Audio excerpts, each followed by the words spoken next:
정은택 선교사입니다.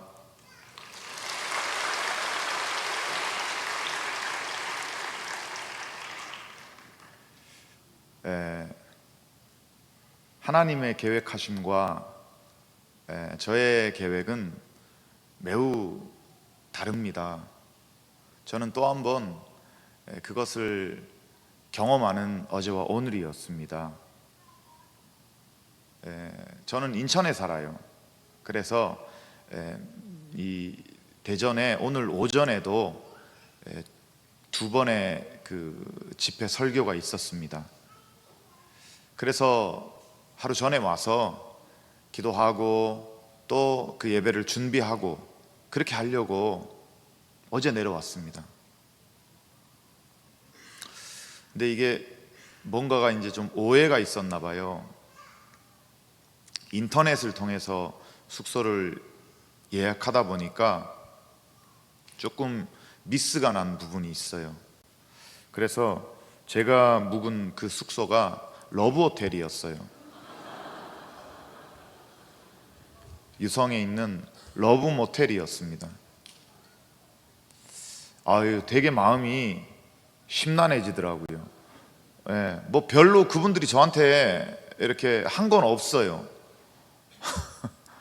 근데 옆에서 자꾸 소리가 나니까 되게 신경이 쓰이는 거예요. 그리고 또 이제 그런 소리들이 조금 잦아질만 하면 취객들이 술이 취해서 막 이렇게 복도를 왔다 갔다 하시고 하여튼 밤 늦은 시간까지 그런 일들이 있었어요.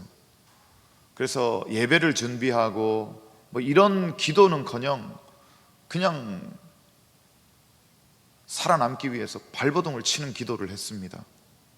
처절한 사투였죠 뭐. 그런데 참 감사한 건 여러분, 저는 오늘 처음 130분이 여기에 처음 나왔지만요, 하나님의 은혜로 저는 지금 이 자리에 서 있지만 이전에 저의 삶은 그분들보다 더했거든요. 비포 앤 애프터가 확실해요. 저의 과거의 삶은 그들보다 훨씬 더 음란하고 문란했어요. 근데 어느덧 제가 내 의지가 아니에요. 선물이에요. 은혜입니다. 이제 그런 자리에서 구별이 되어져서 그런 자리에 가기만 해도 잠이 안 오고 막 살려고 기도하는 그런 하나님의 자녀가 되었더라고요. 처음에는 사실 화가 났어요. 아니, 이분들이 도대체 은혜를 받자는 거야 말자는 거야. 아니, 강사 숙소를 이거 뭐 일부러 영적인 스파링 시키나 지금? 이게 의도된 고의적인 예약이 아니면 어떻게 이럴 수가 있지? 이 러브 모텔에다가 강사를. 그런 마음이 쫙 올라왔어요. 그런데 조금 지나고 나니까 은혜더라고요. 아, 내가 변했구나. 내가 바뀌었구나. 오늘 130분들 여러분들도 동일하게 여러분의 삶이, 가치관이 변하게 될 것입니다. 여러분이 결단하고 여러분이 하는 게 아니에요. 이 모든 우주 만물과 저희를 창조하시고 지으신 그 하나님이 역사하심이에요.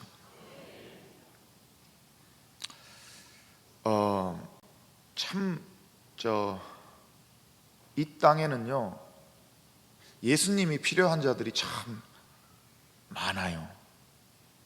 그 중에 으뜸이 저였고요. 제 대학 선배 중에요, 1년 선배인데 어느 날 전화가 왔어요. 막 울어요. 제가 당황을 해가지고, 아니 왜 우세요? 한 20년 만에 전화해서. 무슨 일입니까? 사연을 들어보니까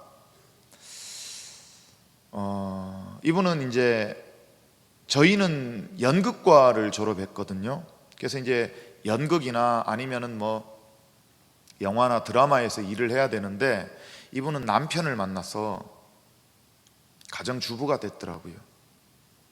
예, 자기의 그 전공과 무관하게 가정주부가 됐어요. 딸 하나 아들 하나를 낳았는데 얼마 안 있어서 남편이 교통사고가 났어요. 그래서 식물인간이 됐습니다. 17년을 남편의 뒷수발을 했더라고요. 딸하고 아들을 키우면서. 여러분, 말이 쉬워 17년이지 17년을 누워있는 사람 뒷바라지 하는 게 쉽습니까? 그것도 핏덩어리들을 키우고요. 얼마나 이 마음에 아픔이 가득 찼겠나고요. 의지할 그 대상이 남동생이었나 봐요. 남동생마저 불치병으로 죽었어요. 마음의 상처가 얼마나 크겠습니까? 여러분, 그분한테 그 당시에 무엇을 줘야 위로가 되겠나요? 그분한테는 무엇이 복일까요? 뭐가 희망일까요? 기쁨이고. 그분은 어떻게 해줘야 행복할까요? 애지간한 걸로 되겠습니까, 여러분?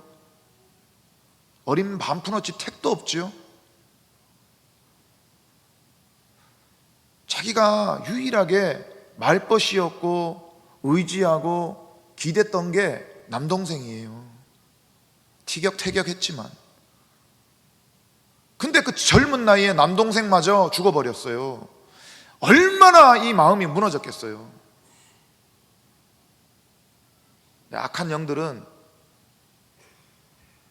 그런 시간 그런 상황을 그냥 내버려 두지를 않더라고요. 장례식을 치르고 있었는데 이분이 나도 하나님 믿고 싶다 그러고 혼자 골프장의 캐디였는데 뭐 주말에 골프장이 얼마나 바쁩니까? 그러니까 그냥 혼자 내 안에 하나님을 믿은 것 같아요. 그러면서 이상해져 버린 것 같아요. 그런데다가 극단적인 스트레스와 극단적인 상황에 딱 몰리니까 어떻게 되었겠습니까? 이상한 일이 벌어졌어요. 동생의 음성을 듣는 거예요. 장례식장에서요. 이제 발인 예배를 마치고 화장터로 가는데 동생이 막 뭐라 그러더래요. 귓속에. 누나 뭐 어쩌고 저쩌고, 나하고 같이 안 믿는 엄마하고 큰 누나하고 작은 누나하고 매형들 전도해야지 막 그러더래요. 그래서 이 사람은 그걸 그냥 행동에 옮겼을 뿐인데 욱신 맞았나 봐요. 가족들한테 정신 안 차린다고 지금 그럴 분위기냐고. 이분이 너무 마음이 무너지니까 태종대에 가서 전화를 했어요. 저한테. 정운택 선교사마저도 내 전화를 안 받거나 연락이 안 된다면 태종대라고 부산에 가면은요, 저 영도에 200m짜리 절벽이 있어요. 거기는 유명한 일화도 있고요. 사람들이 많이 뛰어내려요. 소망이 끊겨버린 사람들이 거기에 가서 많이 뛰어내려요. 여기는 뭐 그냥 시작하는 그 순간 끝이에요. 그냥 뭘 못 찾아요. 200m 밑은 거센 파도, 태평양에서 치는 그 파도예요. 그 앞에서 전화를 한 겁니다. 제가 받은 거예요. 이분에게 어떤 게 위로일까요? 남편한테 이분은 사랑을 받지를 못했어요. 남편하고 뭔가 추억이 있어야죠. 연애 잠깐 하다가 결혼해가지고 애들 낳았는데 남편은 17년 누워 계셨어요. 무엇이 위로가 될까요? 여러분, 이분한테 어떤 한 분은요, 저랑 아주 친해요. 제 지인 중에는 한때 돈이 많기로 몇 손가락 안에 꼽혔던 분이에요. 근데 이분은요, 저 익산 분인데 아버지가 한량이에요, 한량. 그러니까 아버지는 하루 종일 나가서 노름하고 술 먹고 하다가 저녁야절에 해 떨어지면 집에 들어와서 엄마를 그냥 함신 두들겨 패는 거예요. 그러다가 엄마가 죽을 만하면은 이제 이 폭행이 이 형에게로 옮겨왔어요.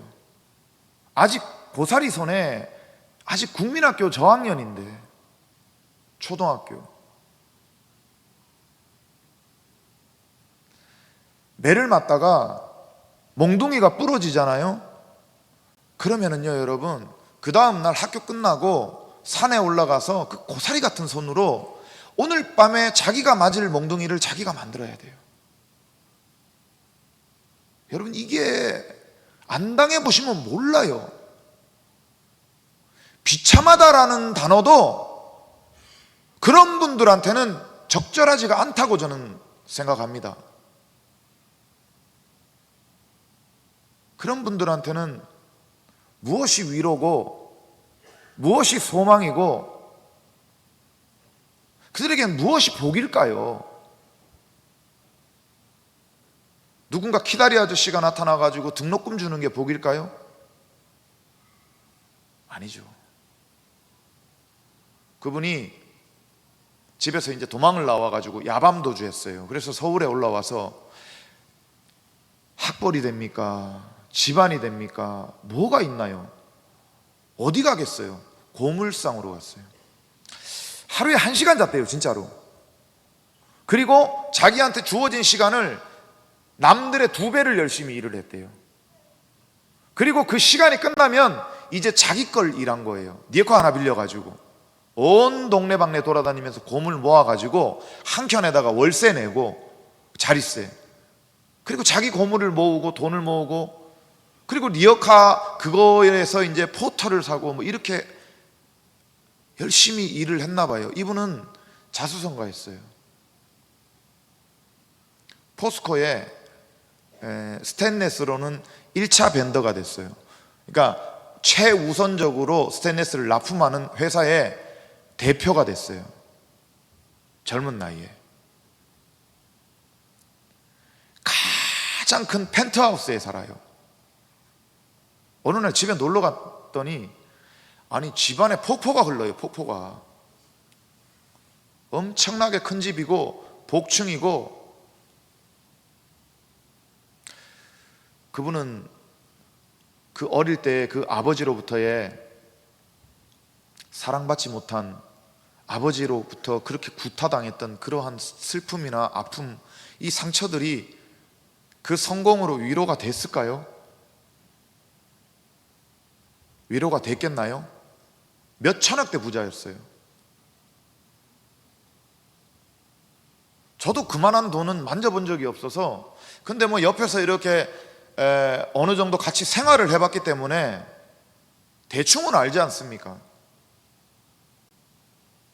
이분이 돈을 벌면, 성공하면 어릴 때 아버지로부터 받았던 그 학대, 그리고 폭력의 그 상처, 이런 것들이 다 치유가 되는 줄 알았나 봐요. 그리고 위로되고 보상이 되는 줄 알았나 봐요. 그러니까 그렇게 전투적으로 열심히 살았죠. 뭐 그렇게 열심히 산다고 그러고 그렇게 성공할 사람이 뭐 얼마나 됩니까? 안 되는 거예요. 그러니까 이분이 방황을 하기 시작하더라고요. 어느 순간부터 보상 받아야 되겠는데 보상이 안 되는 거예요. 위로 받아야 되는 게 위로가 안 되는 거예요. 이 돈이. 주변에는 전부 어서 듣고 고향에서 빨대만 꼽으려고 올라와가지고요, 이 빠른 얘기들은 얼마나 해댑니까 여러분. 어느 날부터는 돈을 싸질러지고 강남에 가가지고요, 그때부터 즐기기 시작하는 거예요. 근데 여러분, 그렇게 즐기면 됩니까? 이 공허함이 채워지나요? 만족이 오나요? 올 것 같아요, 여러분? 안 와요. 여기 계시는 130명 오늘 새로 오신 분들 이외에 여러분 만족하시는 분, 오늘 하루를 나는 너무 즐겁고 감사하고 기쁨으로 넘쳐요. 원래는 그래야 됩니다, 여러분. 우리의 삶은 지금.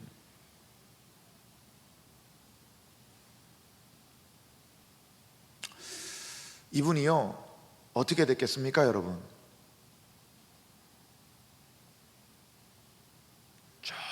쫄딱 망해가지고 그 많은 재산 한 방에 다 날리고요.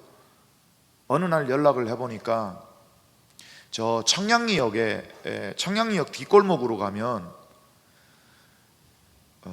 달빵이라는 게 있어요. 모텔인데 매일매일 손님이 오는 게 아니라 거의 이제 외국인 근로자들이나 뭐 노동자들이나 이런 분들이 이렇게 달세식으로 이렇게 내고 그냥 거기 살아요.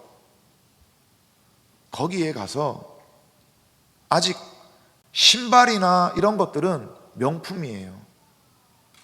근데 모든 살림살이를 다 버리고 양은 냄비 노란 거 있죠. 그거 딱 2개 숟가락하고 들고 거기에 가 있더라고요.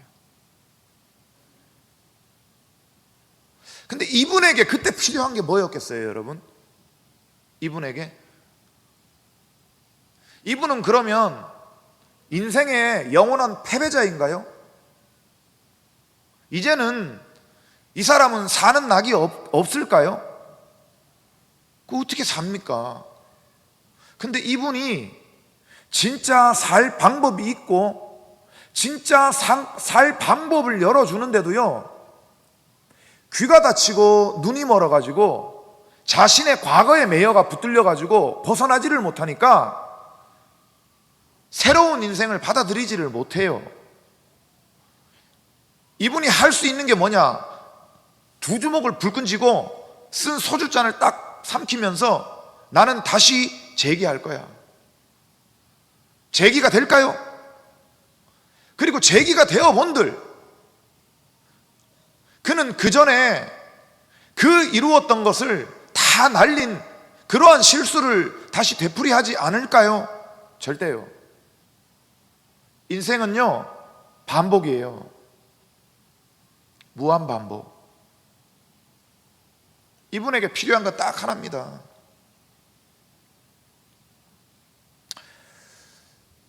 제 간증인데 저를 통한 제 주변의 많은 분들, 여러분, 저는 많은 경험을 했어요. 제 자체는 제가 대통령 선거에 후보자 영화 담당 선거대책위원장까지 했고요. 그 후보가 대통령이 되기도 했고 청와대에 가서 밥도 먹었습니다. 뭐 거기까지지만. 그리고 저는 모두가 알아보던 그 시절에 집을 날리고 길거리로 내몰려서 노숙 생활도 해봤습니다.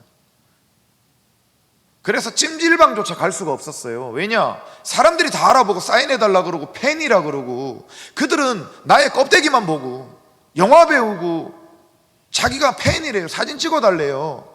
나는 요만큼의 지금 마음의 여유도 없는데 벼랑 끝으로 내몰려가지고 근근히 삶을 유지하고 있는데, 아둥바둥 그 벼랑 끝에 매달려 있는데 그 나는 못 읽고 내 마음은 모르고 내 그냥 겉모습만 보고 팬이래요. 사진 찍어달라고 그러고. 그게 너무나도 저주같이 들려가지고 낮에는 돌아다니지를 않고 굴 안에 이렇게 숨어 있다가 밤에 새벽 2시, 3시에 돌아다니고 막 그런 적도 있고요. 저는 경험의 폭이 엄청나게 커요.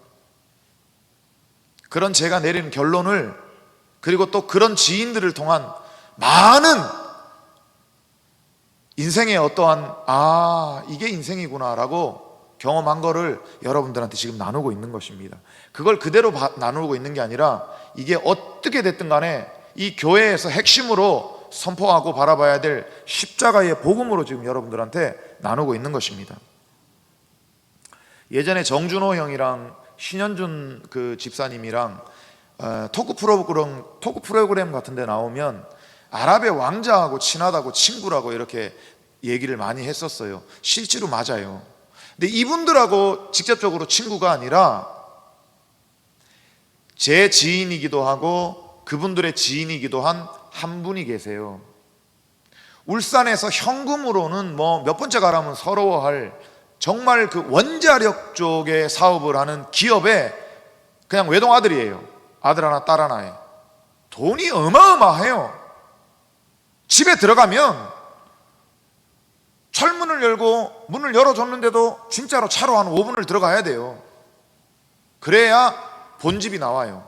지하로 내려가면은요, 막 그림이 찍으면 몇백억짜리 막 이런 것들이 갤러리처럼 쫙 전시가 되어 있는 그런 집의 외동아들이었어요. 연예인들도 많이 붙어 다니고요. 돈이 많으니까요. 마카오나 저 라스베가스 같은 데 가면은 여행 가잖아요. 그러면 한 사람당 형 일로 와, 형 즐겨 놀아, 얼마를 주는지 아십니까? 뭐 열 몇 명씩 가거든요. 많을 때는 막 20 몇 명씩 가고 한 사람에 1,000만 원, 1,500만 원씩 막 줘요. 놀아라고. 근데 배우들이 야가가지고 안 하고 한 2시간 저쪽에서 기웃거리다가요, 예? 그 형 옆으로 가요. 이렇게 2시간 지나면. 그럼 막 이 형이 막 하다가 왜 왔어? 잃었어? 아무 말도 안 해요. 그러니까 뭐 사실 거짓말한 건 아니죠. 에이 빨리 가서 놀아. 그리고 칩을 또 이만큼씩 줘요. 그러니 연예인들이 얼마나 그 형한테 잘했고 그 형하고 붙어 다녔겠어요. 근데 어느 날 이 기업도 망해버렸어요. 진짜로 망해버렸어요. 사실 한동안 그 형이 그렇게 망하고 나서 저는 그때 이제 하나님을 만나기 이전이라 무당들을 데리고 다니면서 구타로 다녔거든요. 뭐 계룡산도 가고 그랬지만 성공하려고요. 그때 그 형을 새벽에 불러내가지고 밤늦은 시간에 불러내서 무당들 막 소개시켜주고 그랬어요. 그러면서 이제 무당들한테 이 형이 어떻게 될 것 같아? 예? 이 형은 다시 반드시 재기를 한대. 아랍권에 친구들이 많아. 부자들이, 왕자들이. 그들하고 비즈니스를 지금도 하고 있고, 근데 비행기 값이 없어요. 진짜 실화예요, 실화. 여러분, 그 형이 진짜 지금도 열심히 살아요. 근데 그 형도 저도 여러분들도 인생은 한 번밖에 못 사는 건데, 그잖아요. 2번 살 수 있는 사람이 누가 있습니까? 그런데 한 번밖에 못 사는 이 소중한 시간에 그 형이 지금 가을이 와가지고 지금 우리는 다 구경하고 한 번씩 누려봤던 낙엽 떨어지는 거를 그 형이 본 적이 있을까요? 못 봤어요. 그 형은 아마 내가 볼 때 밤하늘에 별이 반짝반짝거리는 거를 본 게 기억이 안 날걸요. 언젠지. 왜? 폭죽 기관차 같이 미친 듯이 달려가야만 하니까요. 기업을 일으키고 다시 예전에 그 자기의 그 가문에, 자기 기업에 그걸 일으켜야 되니까요. 그 기업으로 다시 일으키기 이전에 이 형의 인생에, 이 형의 삶에 기쁜 날이 있을까요? 행복한 날이, 만족한 날이 있을까요? 감사한 날이 있을까요? 얼마나 비참합니까, 여러분? 사실 그건 저주잖아요. 사는 게 아니잖아요. 잠을 편안하게 잘 수 있겠습니까? 한낮 1시간에는 상위 1%보다 더 위에 그 평온과 그 많은 축복을 누렸다 하지만 지금은 그게 아닌데요. 그 시간은 다 지나가 버렸는데요. 그분한테 진짜 감사와 그분한테 진짜 행복과 그 모든 것을 벗어나서 빠져나와서 당신의 삶이 얼마나 가치 있고 얼마나 귀하고 당신은 어떤 존재인지를 가르쳐 주는데도 이게 안 들어가요.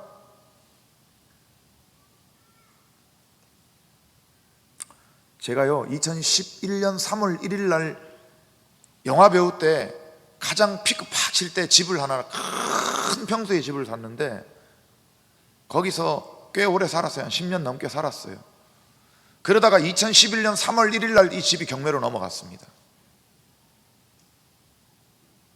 길거리로 나앉았죠. 한동안 이게 받아들여지지가 않아가지고, 남들은 술이 취하면 이제 하나하나 가정으로 돌아가는데 전 갈 데가 없으니까 늘 4시, 5시까지 고주망태가 돼서, 그리고 어딘가 본능적으로 뭐 대리기사를 불렀나 보죠. 그러면 그분은 늘 익숙하다는 듯 제가 살던 그 쫓겨난 그 집으로 저를 데리고 가요. 그러면은 깨어나고 먼 발치에서요, 그렇게 동이 틀 때까지 울다가 오고 하긴 했어요. 늘 그렇게 울었습니다. 집이 없어져 버리니까요. 갈 곳이 없어지니까요. 그 시절에 사귄 여자친구가 한 명 있어요. 그리고 정말 이 남자들 왜 술 먹으면서 이렇게 끊잖아요. 그래가지고 이제 피주라 그래가지고 딱 하잖아요. 동결이. 우리는 태어난 씨는 달라도 우리 한날 한시에 우리 같이 죽읍시다. 우리 의형제 쫙. 그러면서 이제 제가 그분들하고 같이 어울리고 위로받고 의지하고, 왜냐하면은 그 시절에 미니 시리즈라는 KBS 드라마를 찍을 때인데, 남들은 다 촬영이 끝나면 집에 가가지고 옷도 갈아입고 쉬고 밥 먹고 그러고 나오는데, 저는 늘 갈 데가 없으니까 사우나 가가지고 이제 씻고 뭐 백반집 가가지고 밥 먹고, 이거를 그분들이 아니까 늘 저하고 함께 해줬어요. 그러니까 제가 얼마나 고마웠고 의지를 했겠냐고요. 앵걸 어느 날 그때 제가 사귀었던 그 여친하고 이렇게 전화 통화를 하는데 하늘이 무너져 버리는 거예요. 야, 너 아무개 형 믿지 마. 막 욕을 하면서. 그 자식은 네가 생각하는 그런 형이 아니야. 그런 의리남이 아니야. 왜겠어요, 여러분? 둘이 눈 맞았더라고요. 야, 그때 여러분 제 마음이 어땠겠습니까? 여러분, 그때 저한테 어떤 위로가 진짜 위로가 됐겠나요? 될 수 있었겠나요? 어떤 말이? 47분인데 제가 몇 시에 내려가면 되나요? 오늘은 특별히 좀 실수를 하면 안 될 것 같으니까 10시까지 해도 되나요? 9시쯤 내려가면 되나요? 요거를 해야지. 왜냐하면 저는 이제 정신이 없어가지고 아까 자꾸 시간이 가네요. 9시 될까요? 네, 알겠습니다.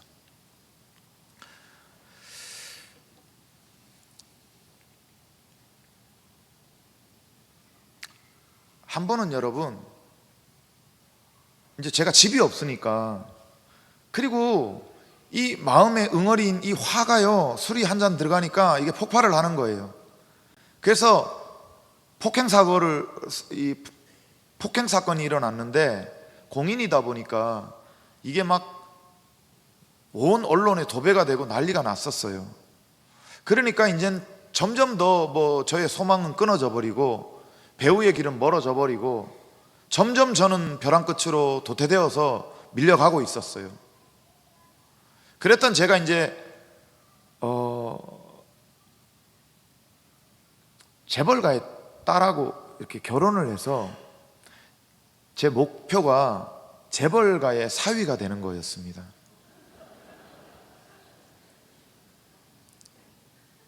그게 쉽지가 않더라고요. 거저 공짜는 없어요. 돈이 많은 건설회사 딸이었는데 집은 정말 많아요. 찍으면 집이에요. 뭐 아파트 짓는 회사니까. 그런데 성격이 개팍해요. 와, 이걸 맞춰줄 수가 없어요. 이걸 뿌리치자니 나는 또 사우나로 가야 되고, 이거를 참고 받아주고 살자니 정신병이 걸릴 것 같아요. 25층에 살았는데요, 여러분. 제가 어디까지 갔냐면 술이 이만큼 취해서 제가 25층 꼭대기에 살았어요.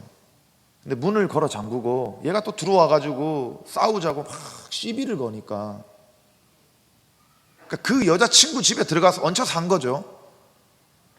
그러니까 큰 소리도 못 내고 창문을 열고요, 그 창문 밖으로 발을 내밀고 그 난간에 걸터 앉아서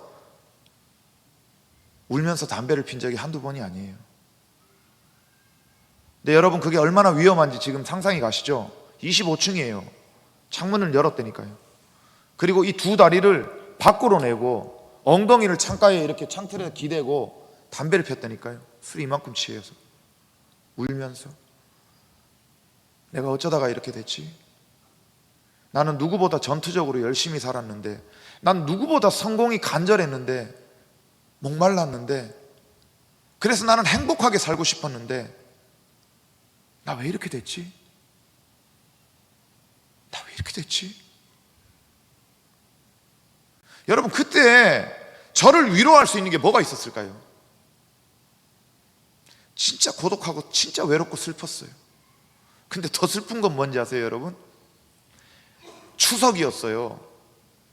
한 달 전에 우리 아버지가 죽었어요. 돌아가셨습니다. 근데 그 아버지한테 그때 그게 너무 가슴에 한이 맺혀요.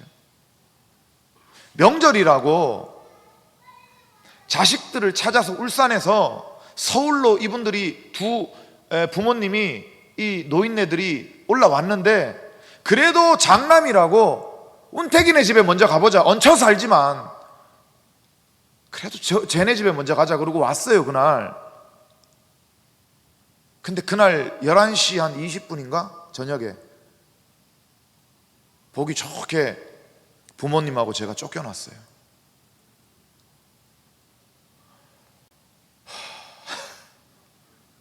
부모님은 자려고 이부자리 깔고 다 누워서 불까지 다 껐었는데, 아버지 잠깐만 좀 일어나세요, 아버지 잠깐 좀 옷 입고 나오세요, 아버지 짐 좀 챙기세요, 우리 지금 나가야 돼요.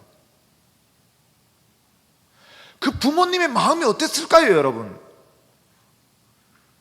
이야,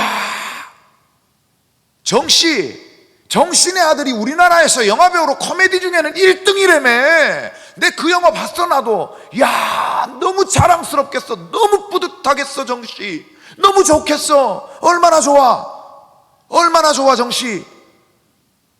그것도 잠깐.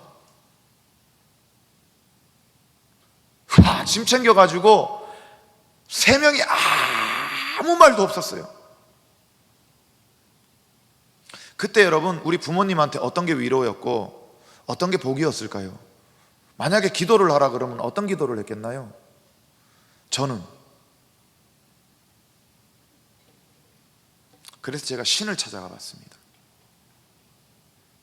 우리 할머니 때도 우리 엄마 때도 샤머니즘으로 절에 가서 그렇게 빌고 불공을 드렸는데, 나도 기도할게요, 제발 좀 도와주십시오. 뭐 잠깐 잘 되는가 싶더니 벗어날 수가 없었어요.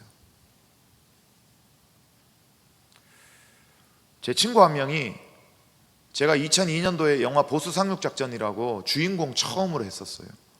그때 제가 이제 영화배우 2분을 데뷔를 시켜드렸어요. 주인공은 그 정도를 할 수 있으니까요. 그 중에 한 분이 박희순이라는 배우입니다. 그 중에 한 명이 이제 제 친구예요. 뭐 친구라고 하지만 제가 그렇게 잘해줬겠나요? 그런데 이 친구가 어느 날 잘 나가요. 저는 내리막을 치고 있는데. 그러더니 아카데미까지 가요. 이젠 뭐 저하고는 만날 수 있는 교차점이 없어져 버렸어요. 너무너무 잘 나가는 전 세계적인 배우가 됐더라고요. 근데 부러운 게 아니라 불안해요. 야, 쟤도 나처럼 되면 어떡하지? 아니나 다를까, 사건이 빵 터져서 온 나라가 뒤집어졌어요. 찾아가 볼까? 찾아가 볼까? 아니야, 조금만 더 있다가 가야지. 조금만 더 있다가 가야지. 그런데 아니나 다를까, 제가 몽골 선교지에 나가 있었는데 비보가 들려왔어요. 자신의 차에서 요만한 메모지 하나 유서 남겨놓고 번개탄을 피워버렸더라고요. 유서로 쓴 게 뭐냐? 미안해, 이것밖에는 방법이 없어였어요. 미안해, 이것밖에는 방법이 없어. 여러분, 진짜 방법이 없습니까? 그 친구 집사였어요. 교인이었습니다. 정리를 하겠습니다. 아까 얘기했던 그 박세연 있잖아요.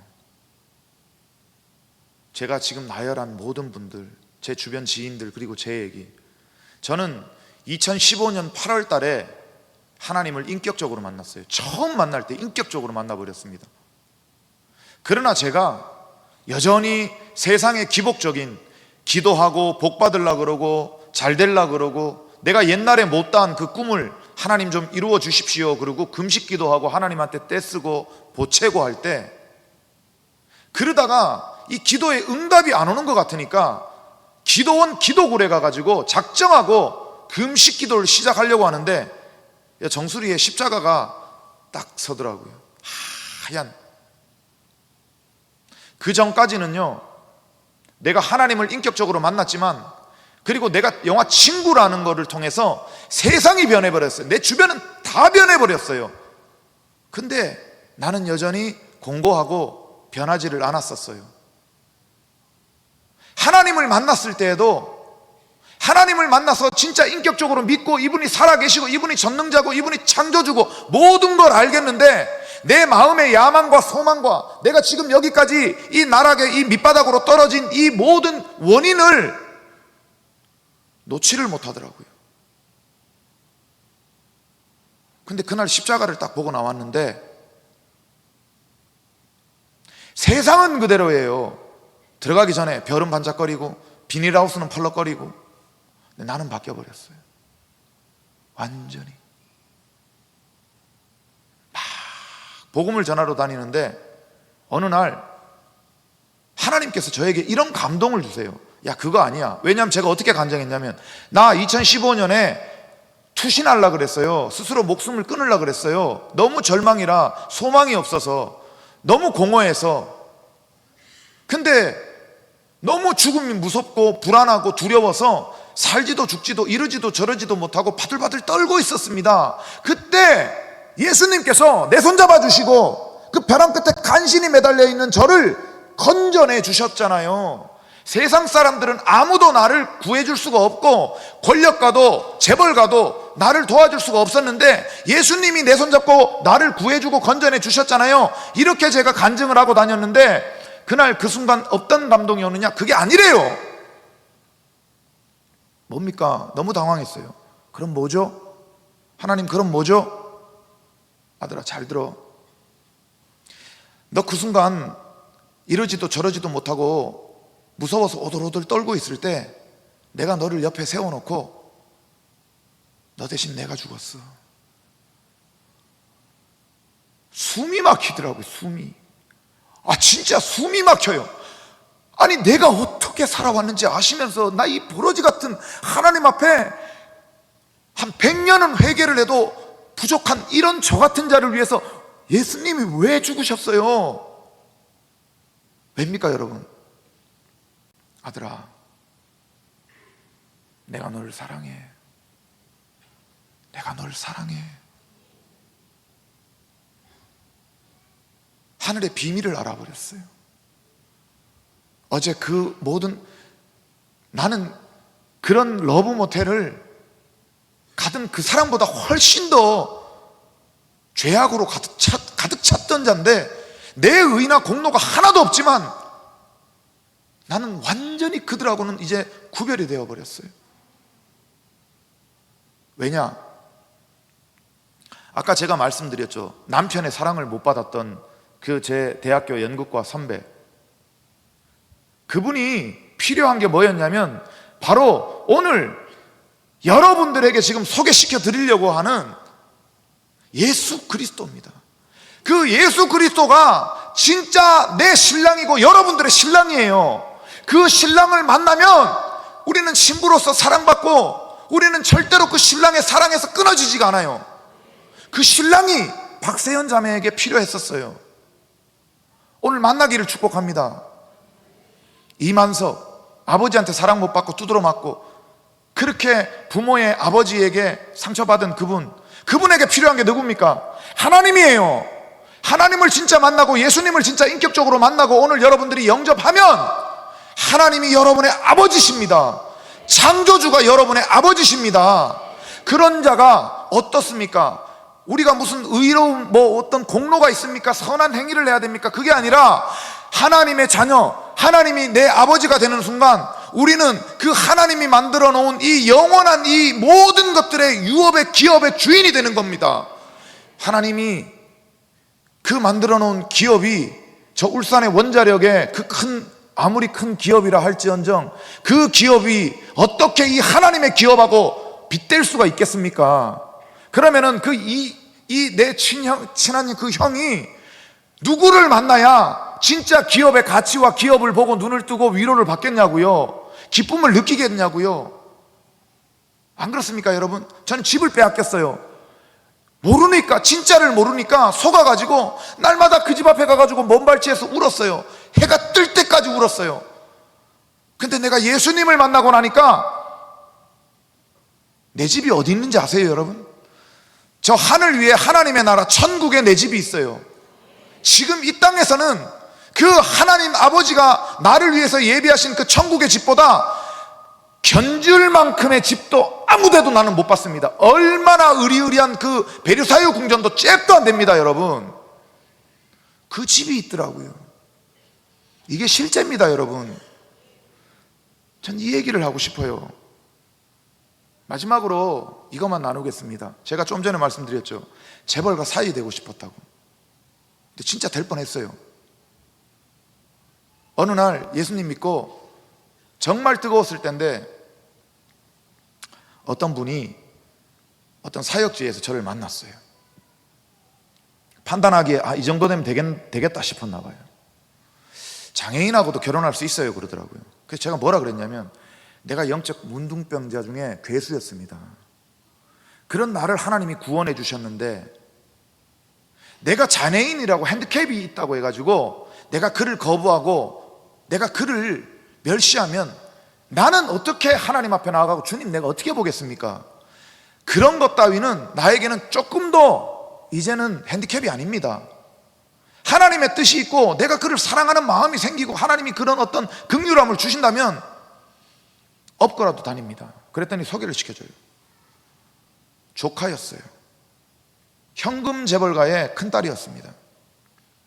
소개를 받는 날 아싸 했습니다. 솔직히 그럼 그렇지, 하나님이 드디어 나에게 복 주시는구나. 그런데요, 같이 예배 드려래요. 그러면은 이 자녀의 병을 고치겠대요. 그분이 무슨 장애인인지 아십니까? 간질병이에요. 38년 간질은 불치병이에요. 여러분 어떻게 됐을까요? 고쳤어요. 신촌 세브란스가 뒤집어져 버렸어요. 돈이 얼마나 많았겠습니까? 증거자료가 얼마나 많이 그동안 MRI부터 시작해가지고 얼마나 많은 검사들의 자료들이 남아있겠어요. 흔적도 없어져 버렸어요. 깨끗하게 하나님이 고쳐버렸어요. 여러분 그런 상태에서 그 집에서 저를 어떻게 봤어요? 38년 동안 이 큰딸이 얼마나 가시였겠어요. 얼마나 마음이 아팠겠어요.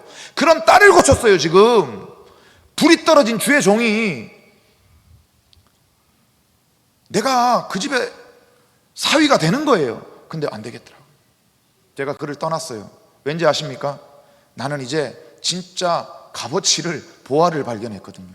그래서 이 보화를 빼앗기고 싶지가 않았거든요. 왜냐?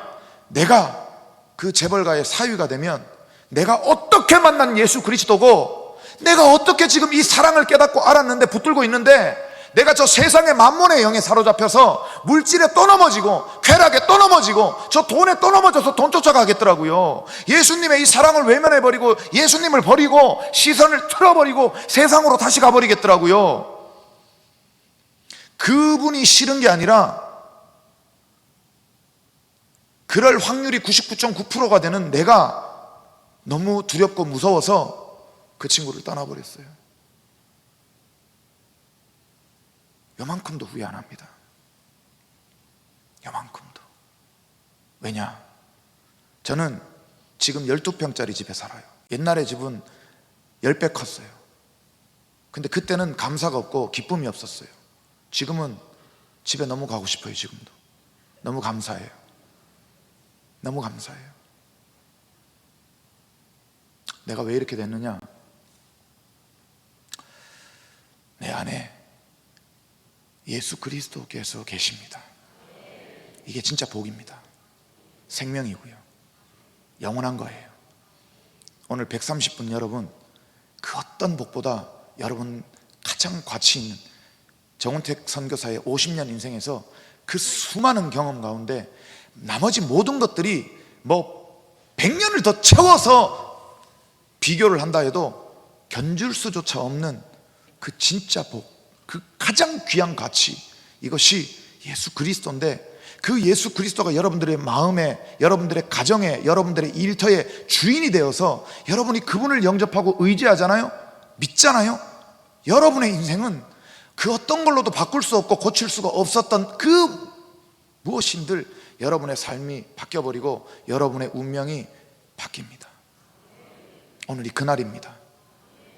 반드시 그렇게 될 줄로 믿습니다. 기도하겠습니다. 거룩하신 하나님, 감사합니다.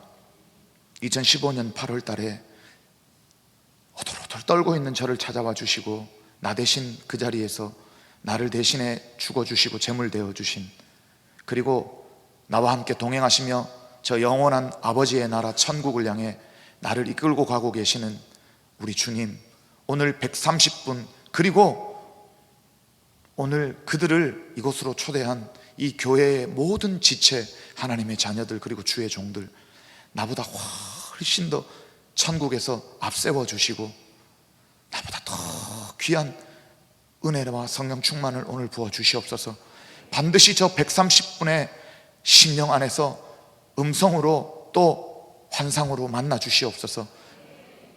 꼭 그렇게 역사하실 줄로 믿습니다. 감사합니다.